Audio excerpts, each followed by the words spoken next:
வாழ்த்துக்கள் மற்றும் வணக்கங்களுடன் Tamil. BB9 review. BB9 நிறைய கான்ட்ரவர்சிஸ் தான் கொண்டு போயிட்டு இருக்கு இந்த நொடி வரைக்கும். முக்கியமா பாத்தீங்கன்னா விஜய் சேதுபதி வந்து இந்த வீக்கெண்ட் வரும்போது ரொம்பவே எதிர்பார்ப்பு இருக்கும், யார் எவிக்ட் ஆவாங்கன்னு. ஏற்கனவே அந்த நிகழ்ச்சியில இந்த ஒரு சஸ்பென்ஸா இருந்துச்சு, அதுவும் இந்த வாரம் காணோம். No eviction. பொதுவாக கமல்ஹாசன் அவர்கள் வந்து எவிக்ஷன் பண்ணல, ஏன் பண்ணல அப்படின்னு ஒரு காரணம் சொல்லுவார். தீபாவளி அதுவுமா அவரோட எவிக்ஷன் இல்லைன்னு சொல்லியிருக்காரு, அதுக்கு ஒரு காரணம் சொல்லுவார். இதுக்கு எந்த காரணமும் ரிவீல் பண்ணல விஜய் சேதுபதி. நோ எவிக்ஷன் அப்படின்னு ஒரே வார்த்தையில சொல்லி முடிச்சுட்டாரு. ஸோ இது ரொம்பவே நமக்கு வந்து இந்த பிக் பாஸ் டீமும் பார்த்தீங்கன்னா கொஞ்சம் திணறாங்கன்னு தான் தோணுது. நம்ம பார்ட்டிசிபென்ட்ஸ் தான் திணறாங்கன்னு யோசிச்சா பிக் பாஸ் டீமுமே ஒரு குழப்பத்தில் தான். ஏன்னா இந்த நேரத்தில் அரோரா போவாங்க, ஜோ போவாங்க, ரம்யா ஜோ போவாங்க அப்படின்னா நம்ம எல்லாருமே நம்பிட்டு இருந்தோம். இவங்க 2 பேர்ல ஒருத்தர் போயிட்டா கொஞ்சம் ஷோ நல்லா இருக்கும் அப்படின்னு. ஆனால் அவங்கள வச்சுக்கிட்டு இருக்காங்க. ஸோ அந்த நோ எவிக்ஷனுக்கு காரணமே சொல்லாம ஷோ வந்து நகருது. ஏன்னா நம்மளாம் ஓட்டு போடுறோம். BB9ல வந்து உங்களுக்கு கீழே பார்த்துட்டே இருப்பீங்க, விஜய் டிவில 24 hours அந்த ஸ்க்ரோலிங் போயிட்டு இருக்கும். இவங்களுக்கு ஓட்டு போடுங்க, அவங்களுக்கு ஓட்டு போடுங்கன்னு. அப்போ அந்த ஓட்டு போட்டவங்களுக்கு ஏதாவது ஒரு பதில் சொல்லியிருக்கலாம், அது எதையுமே கண்டுக்கல. ஸோ இப்போ விஜய் டிவியோட இந்த பிக் பாஸ் ஷோ டீமும் வந்து குழம்புறாங்க, பார்ட்டிசிபென்ட்ஸ் மட்டும் குழம்பல, டீமும் குழம்புறாங்க. சரி, இந்த வாரம் சாட்டர்டே சண்டே எபிசோட்ல விஜய் சேதுபதி பல விஷயங்கள் அட்ரஸ் பண்ணாரு. முக்கியமா வந்து வழக்கம் போல பாருவை வந்து கொஞ்சம் மோட்டிவேட் பண்ற மாதிரி இன்னைக்கு பேசினாரு. ஏன்னா பாரு போன வாரம் பாத்தீங்கன்னா திவ்யா, சாண்ட்ரா, பிரஜன் அவங்க கூட கொஞ்சம் க்ளோஸ் ஆகி கொஞ்சம் லைம் லைட்ல வராம இருந்தாங்க. அதாவது ஒரு அமைதியான பாதையில போனாங்க. அதுக்காக விஜய் சேதுபதி நீங்க நல்லா சண்டை போடலாம், நீங்க நல்லா உங்க கருத்தெல்லாம் வைக்கிறீங்க, நீங்க ரொம்ப அறிவாளி அப்படின்னு ஏகமா பாராட்டி அவங்களுக்கு புரிய வைக்கிறாங்களாம். பாரு, நீங்க திருப்பியும் பழைய மோடுக்கு வாங்க, அந்த ஆங்கிரி மோடுக்கு வாங்கன்னு சொன்ன மாதிரி தான் இருந்தது. பாருக்கு அது கொஞ்சம் புரிஞ்சிருக்குன்னு தான் நினைக்கிறேன். சரி, இந்த எஃப்ஜே முக்கோண காதல். எஃப்ஜே வந்து ஆதிரியை லவ் பண்ணிட்டு இருந்தார், நமக்கு தெரியும். அதனாலதான் ஆதிரி வெளியே போனாங்க. அடுத்து வேணாவை லவ் பண்றாரு. மேலும் இப்போ வந்து ஒரு பரபரப்பா ஒரு வைரல் வீடியோ போயிட்டு இருக்கு, எல்லாருமே பார்த்துருப்பீங்க சமூக வலைதளங்கள்ல. எஃப்ஜே கனி அக்கா தம்பி, நான் வந்து தம்பி அவங்களுக்கு அப்படின்னு எஃப்ஜே மார்த்தட்டி கொண்டுட்டு இருந்தாரு. இதை தான் திவாகர் என்ன சொன்னாரு, இந்த மாதிரி கனி அக்காவும் எஃப்ஜேயும் ஹக் பண்றது ஒரு அக்கா தம்பிக்கு அழகு இல்லை அப்படின்னு சொல்லிட்டாரு. அதுதாங்க போச்சு. பட் என்ன செம்ம கோவம். விஜய் சேதுபதி வந்து பாத்தீங்கன்னா அந்த எபிசோட்ல வந்து அவளை வருன்னு வறுத்து எடுத்துட்டாரு. இப்படி நீங்க இப்படி சொல்லலாம், ஒரு அக்கா தம்பி பாசத்தை நீங்க இப்படி சொல்லலாமா, அது ஒரு தெய்வீக உணர்வாச்சு அப்படின்லாம் ரொம்பவே ஃபீல் பண்ணாரு. திவாகரை எவ்வளவு அவமானப்படுத்த முடியுமோ அவமானப்படுத்தினாரு. ஆனா இப்ப சமூக வலைதளங்களை வர வீடியோல எஃப்ஜேயும் கனியை வந்து எஃப்ஜே வந்து அப்படியே ஹக் பண்ணிட்டு, இப்ப நான் பண்ற மாதிரி தான் இப்படி ஹக் பண்ணிட்டு தலையை சாய்ச்சிக்கிட்டு எந்த அக்காவும் தம்பியும் ரோட்ல போறாங்க நான் பார்த்ததே இல்லை. அதாவது ஃபீலிங்கோட, அதாவது தலை சாய்ச்சி கண்ணை மூடிட்டு போறாரு. இதுதான் அக்கா தம்பியா? ஸோ திவாகர் கேட்டது 100க்கு 100 உண்மை. இப்படி உண்மைகளை திவாகர் கேட்கறதுனாலதான் திவாகரை வெளியே அமைச்சிருக்காங்க, வேற ஒன்றும் கிடையாது. அதே மாதிரி திவாகர் இன்னொரு விஷயம் சொன்னார், கனி வந்து இரவு நேரம் என்னை பத்தி புறணி பேசுறாங்க, நிறைய உண்மைகளை அவர் வெளியே கொண்டு வந்துருவாரோ அப்படின்னு பயந்துட்டு தான் திவாகரை வெளியே அமைச்சிருக்காங்க. சரி, இந்த எஃப்ஜே கனி அக்கா தம்பின்னு யாருமே ஏத்துக்க முடியாது. ஏன்னா ஒரு அக்கா மேல ஒரு பையன் கை போடலாம், ஒரு தம்பி வந்து கை போடலாம். கை போடும் போதே அந்த அக்காவுக்கு வந்து ஒரு பயங்கர ஒரு உணர்வு தட்டும், தம்பி கையெடு அப்படின்னு தான் சொல்லுவாங்க ஒரு தம்பியை, இல்லையா? ஆனா இவங்க என்ன பண்றாங்கன்னா லேட்டஸ்டா பாத்தீங்கன்னா நேற்றுக்கு நைட் எபிசோட்ல கூட பாத்தீங்கன்னா கனியோட மடியில தான் வந்து எஃப்ஜே படுத்திருக்காரு. ஸோ இது என்ன மாதிரி அக்கா தம்பின்னு தெரியல. ஸோ இவங்க ஒரு லேபிள் ஒட்டிக்கிறாங்க, இவங்களுடைய அந்த ஃபீல்ஸுக்கு வந்து ஒரு லேபிள் ஒட்டிக்கிறாங்க, அக்கா தம்பி அப்படின்னு ஒட்டிக்கிறாங்கன்னு தான் தெரியுது. ஸோ இது வந்து ஒரு நல்ல ரோல் மாடலே இல்லை. ஏற்கனவே பிக் பாஸ் 9 பத்தி ஏகப்பட்ட கான்ட்ரவர்சிஸ், இதை பார்த்து கெட்டு போறாங்கன்னு. ஸோ இது ஒரு ராங் எக்ஸாம்பிள். ஒரு நொடியில BB9ல அந்த ஸ்டோர் ரூம்ல வந்து ஒரு லெட்டர் அனுப்பலாம், இது மாதிரி எஃப்ஜே வந்து கனியோட ரொம்ப க்ளோஸா இருக்காதீங்க, மக்கள் தவறா பாக்குறாங்க, ஒரு சின்ன ஒரு லெட்டர் கூட போட்டிருக்கலாம். ஏன்னா பிக் பாஸ் சொல்ல வேண்டாம், விஜய் சேதுபதி சொல்ல வேண்டாம். இந்த மாதிரி விஷயங்களை அட்ரஸ் பண்றது கொஞ்சம் தர்ம சங்கடமா தான் இருக்கும். ஆனா அதை பிக் பாஸ் ரசிக்குதுன்னு தான் நினைக்கிறேன். ஏன்னா இந்த வாரம் கனி தான் எவிக்ட் ஆக போறாங்க அப்படின்னு செய்திகள் பரபரப்பா இருந்தது. ஆனா கனி எவிக்ட் ஆகல. ஸோ இந்த பரபரப்புகளையே விஜய் டிவி தான் கசிய விட்டது. கனி வந்து வெளியேற போறாங்கன்னு இந்த விஷயத்த விஜய் டிவி தான் வெளியே விட்டது. அப்பதான் அந்த மேட்டர் இந்த மேட்டர் கொஞ்சம் சிங்க் ஆகும், இன்னும் கொஞ்சம் பத்தி எரியட்டும். அந்த கனி மேட்டர் நினைச்சாங்கன்னு தெரியல. ஸோ இவங்க 2 பேரும் உணர்ந்த மாதிரி தெரியல. முக்கியமான ஒரு தருணம் ஏற்பட்டது இந்த சண்டே எபிசோட்ல. ஆதிரை உள்ள வந்தாங்க. ஆதிரை உள்ள வந்தோடனே அதான் எஃப்ஜேவுடைய முன்னாள் காதலி. ஆஹா, ஆதிரை வந்து எஃப்ஜேவுடைய சட்டையை பிடிச்சு கேட்பாங்க, அடி அடின்னு அடிப்பாங்க அப்படின்னு நினைச்சோம். ஒண்ணுமே நடக்கலைங்க. இரவு ஒரு மிட் நைட் ஒரு 2 மணிக்கு 2 பேரும் ஏதோ பேசிக்கிட்டாங்க, அவ்வளவுதான். அந்த ஒரு காரசார விவாதமும் எதுவுமே நடக்கல. முக்கியமா இந்த மாதிரி ஒயில்டு கார்டுல உள்ள வரவங்க ஒரு டாஸ்கோட தான் உள்ள அனுப்புவாங்க. எல்லாரையும் வாங்குவாங்கன்னு வாங்குவாங்க. இங்க அதுவும் நடக்கல, எந்த டாஸ்க்குமே நடக்கல. எப்படி ஒரு பூனை நம்ம வீட்டுக்குள்ள வரும், அது மாதிரி ஆதிரை வந்து அவங்க பார்த்து ஒரு கண்டஸ்டண்டா இருக்காங்க. அவங்க ஏன் ஒயில்டு கார்டா திரும்பி வந்தாங்கன்றதுக்கு நமக்கு காரணமும் சொல்லலை. சரி, அவங்க வந்தவங்க ஏதாவது ஒரு ரோல் பிளே பண்ணிருக்கணும், அதுவும் செய்யல. ஸோ பிக் பாஸ் டீமும் சரி, பிக் பாஸ் 40% பார்ட்டிசிபென்ட்ஸும் சரி, 2 பேருமே சேர்ந்து நம்மளை ரொம்பவே குழப்பிட்டு இருக்காங்க. முக்கியமா இப்ப சாண்ட்ரா அண்ட் பிரஜன் அவங்களுக்குள்ள சண்டைகள் வர ஆரம்பிச்சிருச்சு. அதுக்கு முக்கியமான காரணம், நம்ம பிரஜன் வந்து நம்ம விஜய் சேதுபதி ஒரு ரவுண்ட் வச்சிருந்தார்.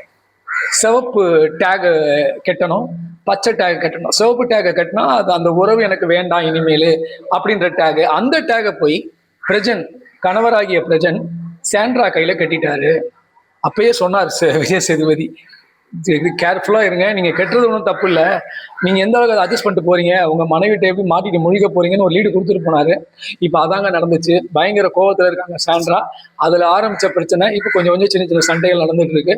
ஸோ கப்பலா சண்டை போட்டான்னு நல்லா தான் இருக்கும். பிக் பாஸ் ஷோக்கு அது ரொம்ப நல்லா தான் இருக்கும். ஏன்னா இவங்க அமைதியா இருக்காங்கன்னு தான் நம்மளாம் வெறுத்தோம். ஸோ அதை கப்பலா சண்டை போட்டா எப்படி இருக்கும் பிக் பாஸ்ல அப்படின்றதையும் நம்ம பார்க்கலாம்னு நினைக்கிறேன் வர நாட்கள்ல. சரி, இப்போ முக்கியமா இந்த விக்கல்ஸ் விக்ரமுடைய அட்டூழியங்கள் ரொம்பவே அதிகமாயிட்டு இருக்குன்னு எல்லாருமே சொல்லுவாங்க. முக்கியமா பாத்தீங்கன்னா அவர் நடிப்புன்ற போர்வையில டெய்லி ஏதாவது நடிக்கிறாரு, ஏதாவது ஒரு கான்செப்ட் இவரே டைரக்ட் பண்ணி நடிக்கிறாரு, டீமையும் கூப்பிட்டுக்கிறாரு. ஆனா இவர் தான் அதுல மெயின் பார்ட், அதாவது இவர் தான் அதுல ஹீரோ. இவரை சுத்தியே தான் கதை போகும். ஸோ நம்ம திவாகர் வந்து நடிக்கும் போது அவரை கிண்டல் பண்ண எல்லாரும் இப்போ இவர் நடிக்கும் போது அமைதியாக உட்காந்து பார்க்குறாங்க. அது ரசிக்கும்படியாமல் இல்லை, நல்லா பண்ணுறாரு, அவருடைய டேலண்ட்டை நல்லா காட்டுறாரு. பட் இங்கே நம்ம BB9ல அந்த மாதிரி விஷயங்களை பார்க்கறதுக்காக நம்ம BB9 வரலையே. ஒரு சீன் இப்போ திவாகர் வந்து ஒரு சினிமா நடிக்கிற மாதிரி நடிச்சு காமிச்சாரு, நம்ம பார்க்கறது நல்லா இருக்கு. இது ஒரு சொந்த சரக்கை ஒன்று ஒன்றா இறக்கிட்டு இருக்காரு, அது ரொம்பவே உறுத்தலாக இருக்கு. அப்பப்போ வரும். அதே மாதிரி மீனவப்பெண்ட்டு சுபிக்ஷா வந்து அந்த மீனவர்கள் வாழ்க்கையை சொல்லிக்கிட்டே இருக்கிறாங்க. எதுவுமே வந்து சொல்லுவாங்க இல்லையா, ஒரு விருந்தினாலும் ஒரு அளவோட தான் இருக்கணும்னு. திருப்பி திருப்பி திருப்பி நான் தான் மீனவ பெண், நான் வந்துட்டதுனால என் மினிமல் எல்லா மீனவ பெண்களும் பிக் பாஸ் நோக்கி வருவாங்க, உலகத்தை நோக்கி வருவாங்க. ஏதோ இவங்க ஜெயிச்சுட்டா அந்த காசை கொண்டு போய் அப்படியே மீனவ பெண்களுக்கும் மீனவ ஆண்களுக்கும் கொடுக்குற மாதிரி பேசிக்கிட்டு இருக்காங்க. ஸோ அவங்க நல்லா பயன்படுத்திக்கிறாங்க, இந்த களத்தை பயன்படுத்திக்கிறாங்க. தான் வந்து ஒரு என்ன சொல்றது, மீனவ பெண்களின் பிரதிநிதின்ற மாதிரி காமிச்சுக்கிறாங்க. அதுவும் கண்டிப்பா நல்லா இல்லை. சரி, இதை தாண்டி நம்ம பிக் பாஸ் ஷோல என்ன விஷயங்கள் பார்க்கணும் அப்படின்னு பார்த்தீங்கன்னா, இப்போ போயிட்டு இருக்க டாஸ்க் வந்து ஒரு 2 மாலை கோல்டை வந்து திருடுற மாதிரி தான் வரப்போகுதுன்னு நினைக்கிறேன். அந்த கான்செப்ட் சமீபத்தில் தான் ப்ரோமோ பார்த்தேன். ஸோ இந்த கான்செப்ட் கொஞ்சம் டிஃப்ரெண்ட்டாக இருக்கும்னு நினைக்கிறேன். இந்த 54 நாட்கள்ல இந்த பிக் பாஸ் ஷோ நிறைய கான்ட்ரவர்சிஸை பெற்றிருக்கு, சில ப்ளஸ்ஸையும் பெற்றிருக்குன்னு சொல்லலாம். சில ப்ளஸ் எப்படின்னா, எப்படி ஒரு நிகழ்ச்சி இருக்கக்கூடாது, எப்படி பார்ட்டிசிபென்ட்ஸ் இருக்கக்கூடாது, எப்படி பிக் பாஸ் ரவுண்ட்ஸ் இருக்கக்கூடாது அப்படின்றதையும் நம்ம தெரிஞ்சுக்கிட்டோம். ஒருவேளை 50 நாளுக்கு அப்புறம் மாற்றுவாங்கன்னு பார்த்தா எதுவும் மாத்துற மாதிரி தெரியல. முக்கியமா அரோரா ரொம்ப டெவலப் ஆயிட்டதா விஜய் சேதுபதி சொல்லிக்கிட்டே இருக்காரு, புகழ்ந்துகிட்டே இருக்காரு. அதை நோக்கியே அந்த பிக் பாஸ் போயிட்டு இருக்கு. அப்ப டைட்டில் வின்னரா அரோரா வந்துருவாங்களோ, பலூன் அக்கா என்று அழைக்கப்படுகிற அரோரா வந்துருவாங்களோன்னு டவுட் வருது. முக்கியமா இந்த வாரம் வீட்டு தலை யாருன்னு பார்த்தீங்கன்னா ரம்யா ஜோ வெளியே போகணும்னு எல்லா நெட்டிசன்களும் போட்டியே போட்டானுங்க. முக்கியமா ஒரு சில பதிவுகள்லாம் போட்டிருக்கானுங்க, ரம்யா ஜோ வெளியே வந்தா பட்டாசு வெடிப்போம் அப்படின்னு. ஆனா அந்த ரம்யா ஜோக்கே பாத்தீங்கன்னா தலைவர் பதிவே எடுத்து கொடுத்துருக்குறாங்க. ஸோ இவங்க BB9ல என்ன நினைக்கிறாங்கன்னு புரியல. அதாவது நீ திட்டுனா அதை தான் நான் பயன்படுத்துவேன், நீ இது நல்லா இல்லைன்னு சொன்னா அவனை தான் பயன்படுத்துவேன் அப்படின்னாங்க. ஆனா திவாகரை மட்டும் ஏன் அமைச்சிட்டாங்க அப்படின்றது $1000 கொஸ்டின். சரி, இப்போ ஆதிரையை என்ன சொல்லி அமைச்சிருப்பாங்க? இப்போ நம்ம கலையரசர் என்ன சொன்னார்னா, ஒயில்டு கார்டு கண்டஸ்டன்ஸ் போகும்போது ஒரு வேன்ல உட்காந்து நம்ம BB டீம் அட்மின், அந்த BB டீம் அட்மின் வந்து இவங்க 4 பேர்ட்டையும், பிரஜன்ட்ட, அமித் பார்கவ்ட்ட, திவ்யாட்ட, சாண்ட்ராட்டெல்லாம் இது மாதிரி உள்ள போய் நீங்க வாங்கன்னு வாங்கணும், பேப்பரை கிழிக்கிற மாதிரி கிழிக்கணும், அவங்கள நீங்க எவ்வளவு அவமானப்படுத்த முடியுமோ அவமானப்படுத்துங்க அன்ற மாதிரி சொன்னாங்க அப்படின்னு சொன்னாங்க. ஆனா இப்ப வந்து ஆதிரை எதுவுமே பண்ணாம இருக்கிறதுக்கு எதுக்கு வரணும்? வந்து 2 நாட்கள் ஆச்சு, எதுவுமே பண்ணல. அவங்க ஒரு கண்டஸ்டண்டா ஜெல் ஆயிட்டு இருக்காங்க. ஸோ அவங்ககிட்ட நம்ம எதிர்பார்த்ததும் வேஸ்டா போச்சு. ஸோ இந்த BB9 எதை நோக்கி போறதுன்றதை விட முக்கியமா இந்த BB9ல ஒரு என்ன சொல்றதுன்னா ஒரு கண்டினியூஸ் ஃப்ளோ இல்லை.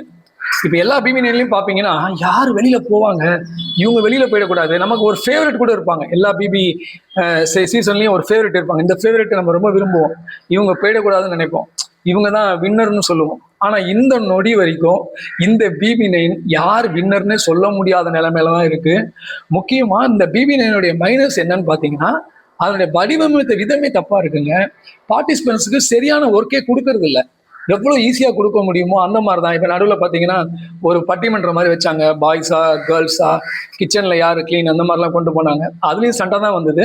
அந்த சண்டை ரசிக்க முடியாதான் இருந்தது. பட் இருந்தாலும் இது வரைக்கும் நம்ம பிக் பாஸ்ல நிறைய பார்த்துருக்கோம், கோர்ட் சீன்லாம் பார்த்துருக்கோம், கோர்ட்ல வாதாடுற மாதிரிலாம். அது கொஞ்சம் ரொம்ப ஒரு ஜனரஞ்சகமா போகும், ப்ரோமோவே அட்டகாசமா இருக்கும். ஆனா இந்த பிக் பாஸ்ல ப்ரோமோ கூட ரொம்ப சுமாரா தான் இருக்கு. ஸோ 54 கடந்து இன்னும் என்னெல்லாம் பண்ண போறாங்க, BB9 எப்படிலாம் உருவெடுக்க போறதுன்னு நம்ம நம்பிக்கையோட இருக்கும். ஆனா BB9 டீம் ஏதோ ஒரு புதுசா பிளான் பண்ணதா இந்த நொடி வரைக்கும் தெரியல. ஏன்னா ஒருத்தரை ஒயில்டு கார்டு உள்ள அமைச்சு அந்த ஆதிரைக்கு டாஸ்க்கு கூட கொடுக்காம மார்னிங் டாஸ்க்கும் ஒன்று கொடுத்தாங்க, யார் ரொம்ப ஃபேவரேட்னு. யார் ரொம்ப ஃபேவரட் இல்லைன்னு சொல்லியிருந்தா கூட அங்க கொஞ்சம் ஆரம்பிச்சிருக்கோம் ஆதிரையோட ஆட்டம். அதுவும் பண்ணல. ஸோ இவங்க என்ன எதிர்பார்க்கறாங்கன்றது $1000 கொஸ்டின். மக்களும் எதிர்பார்ப்போட தான் ஒவ்வொரு நாளும் BB9 பார்த்துட்டு இருக்கோம். நிறைய பேர் சொல்லுவாங்க நான் BB9 பார்க்கறதுல இந்த சீசன் வேஸ்ட் அப்படி இப்படின்னு. ஆனா சமூக வலைத்தளங்களையோ, ஃபேஸ்புக்லயோ, வாட்ஸ்அப்லயோ, இல்ல முக்கியமா இன்ஸ்டாலேயோ அந்த ஸ்க்ரோல் பண்ணி எல்லாம் அந்த வீடியோ பார்த்துக்கிட்டு தான் இருக்காங்க. இன்னும் BB9க்கு ரசிகர்கள் இருக்க தான் செய்யறாங்க. ஸோ BB9 டீம் தான் அதை புரிஞ்சுக்கணும். அதாவது இவ்வளோ பெரிய ஷோவை இவங்களுடைய பிளானிங்கே ரொம்ப இன்ட்ரெஸ்டிங்கா இந்த இடம் இல்லை அப்படின்னு எல்லாருமே சொல்றாங்க. அதாவது பார்ட்டிசிபென்ட்ஸ் குறைகளை தாண்டி இவங்களுடைய விஷயங்கள், இவங்களுடைய ரவுண்ட்ஸு, முக்கியமா BB9 அந்த இன்ஸ்ட்ரக்ஷன்ஸு, அதெல்லாம் வந்து டிஃப்ரெண்டா இருக்கலாம். இப்போ போன சீசன்லாம் பார்த்தீங்கன்னா மைக்கு போடலாம் தண்டனைலாம் இருக்கும். அவங்க வந்து கால் நொண்டி நடக்கணும், அப்புறம் நிறைய முட்டிக்கால் போடணும், இந்த மாதிரிலாம் தண்டனை இருந்துச்சு. இப்போ அந்த மாதிரி விஷயங்களும் இல்லை. அதே மாதிரி சின்ன வீடு பெரிய வீடு, பிக் பாஸ் சுமால் பாஸ்ன்னு இருந்துச்சு. அது கூட கொஞ்சம் இன்ட்ரெஸ்டிங்கா இருந்துச்சு. இங்கேயே பண்ணி பார்த்தாங்க டீலக்ஸு, அப்புறம் நான் டீலக்ஸ்ன்னு பண்ணி பார்த்தாங்க, ஒர்க் அவுட் ஆகல.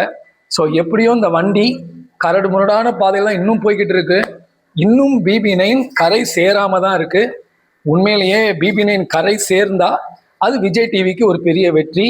கரை சேரவில்லை என்றால் அடுத்த சீசன் ஆரம்பிக்கும் போது இன்னும் அவங்களுக்கு மார்க்கெட்டிங் சைட் ரொம்பவே வீக்கரா இருக்கும். ஸோ கமல் போன்ற பெரிய ஜாம்பவான்கள் வந்து இந்த நிகழ்ச்சியை எடுத்து நடத்தினாதான் இனிமேல் நடத்த முடியும் அப்படின்ற அளவுக்கு கூட வர வாய்ப்பு இருக்கு.